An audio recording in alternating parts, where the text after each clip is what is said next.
So here's a quick overview of a bash script I wrote in a VirtualBox Linux Mint OS to help manage links and do research. So what the program does is it takes the contents of the clipboard and loads them into an internet browser. Now, in order to have the terminal interact with the clipboard in this way, I first need to get a program called Excel. So I'm going to open the terminal and I'm going to type sudo apt get install Excel.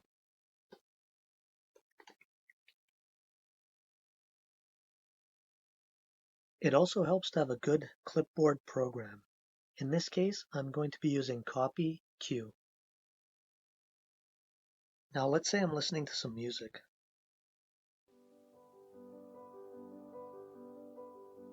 But I want to close this tab and maybe I'm going to come back to it later.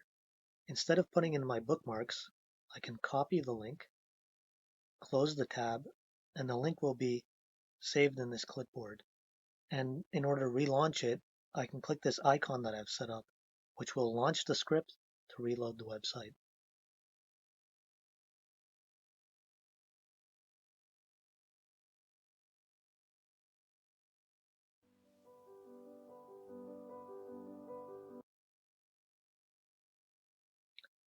Now, one of the advantages of doing things this way is that I can take multiple links and copy them to the clipboard to be able to access them later.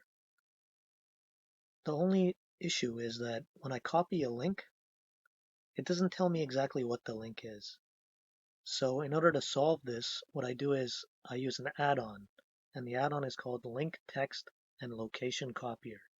And that way, when I copy a link, I can also copy the title.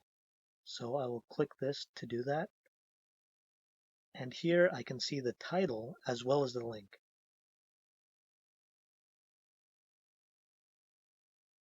The only issue with this setup is that for my script to work, I have to remove all this information in the title and only load the information in the link. So let's take a look at the code to see how I address this issue. First, I create a variable out of the output from the clipboard, and I call it var.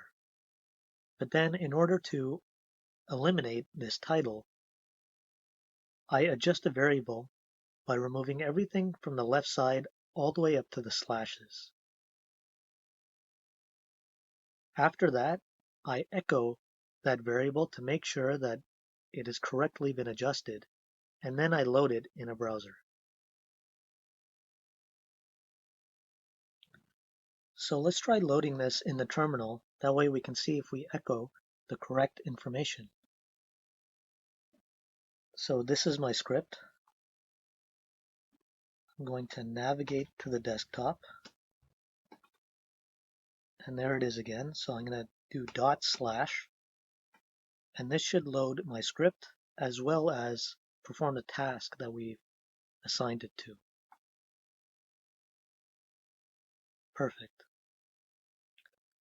Let's see what would happen if I didn't adjust that initial variable. So if I go to the code and I eliminate this line and I only echo var, let's see what happens. So I'm going to save this and then go back to my terminal. I'm going to load the code and we don't get the website and we echo all the information with the link, which is what we didn't want. There's an add-on we can get that can make this whole setup even more functional. It's called Media URL Timestamper. What this add-on allows us to do is to timestamp video and audio on certain websites, and it saves that information in the link. So let's say I'm listening to this video and I'm about an hour in. I can pause it and then I can copy the title and the link. It's going to present itself here in the clipboard and it's also going to have the timestamp with it. So now when I close it, I can reload it at the time that I stopped the video.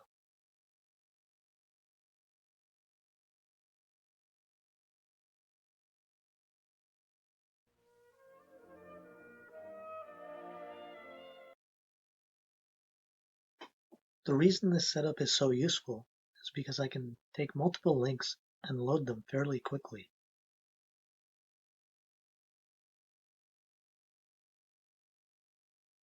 like so. And for example, let's say I'm researching a topic like frogs. I can go to an article that has all the information on it, and then I can take all these different links and copy them to the clipboard so that I can load them later. And they'll all be here with their information on them so I know which link I'm clicking on. Thanks for watching the video. If you want more information, I included a README file, but it's not necessary. It just has some extra information in it. Thanks.